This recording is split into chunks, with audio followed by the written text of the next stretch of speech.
खरगे जी ने कहा कि मेरे को कहा सचिन पायलट जी माफ करो भूलो आगे बढ़ो, तो हम सब आगे बढ़ चुके हैं, आप अभी पीछे खड़े हो लग रहा है मेरे को। ये तो सवाल आप उनसे पूछिए, मैं तो अपना नामांकन मैंने भर दिया। अब जो भी उम्मीदवार होंगे हम उनसे सामने चुनाव लड़ेंगे और जनता जनार्दन है, जो निर्णय जनता करेगी वो स्वीकार होगा। ये सब कार्रवाई जो है चुनाव के मतदान से ठीक पहले क्यों याद आई है?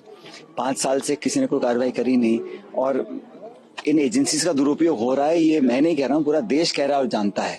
बहरहाल वो केंद्र सरकार में है, वो कर सकते हैं, लेकिन मुझे लगता है पब्लिक इस बात को जान रही है कि जो चुनाव की हार की डर की वजह से इस प्रकार एजेंसी का दुरुपयोग हो रहा है पब्लिक कांग्रेस पार्टी के साथ। ये तो सवाल आप उनसे पूछिए, मैं तो अपना नामांकन मैंने भर दिया। अब जो भी उम्मीदवार होंगे हम उनसे सामने चुनाव लड़ेंगे और जनता जनार्दन है, जो निर्णय जनता करेगी वो स्वीकार होगा। इसमें देखने की बात क्या हो, तो उनका निर्णय बीजेपी का। हमारी पार्टी ने कभी ऐसे हमारे कभी ऐसा ट्रेडिशन भी नहीं रही है। हर स्टेट में हम मिलकर चुनाव लड़ते हैं, चाहे वो कर्नाटक हो, राजस्थान हो, मध्य प्रदेश हो, और जीतने के बाद विधायक सब बैठते हैं, जीते हुए विधायक बहुमत के साथ, फिर नेतृत्व दिल्ली का तय करता है कि किसको आगे करना है। यानी आप कैसे कह सकते हो, आपने किसके मन में झांक के देख लिया? हम तो मिलकर काम कर रहे हैं, पार्टी के लिए काम कर रहे हैं।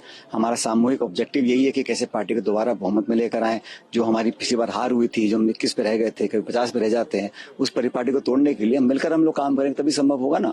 और ये जो है भारतीय जनता पार्टी के साथी जो बोलते हैं, तो उनको तो ये बोलना चाहिए हमारा 5 साल के लिए राजस्थान के लिए विजन है। वो तो सिर्फ धार्मिक मुद्दे, जज्बाती मुद्दों को लेकर सामने आते हैं।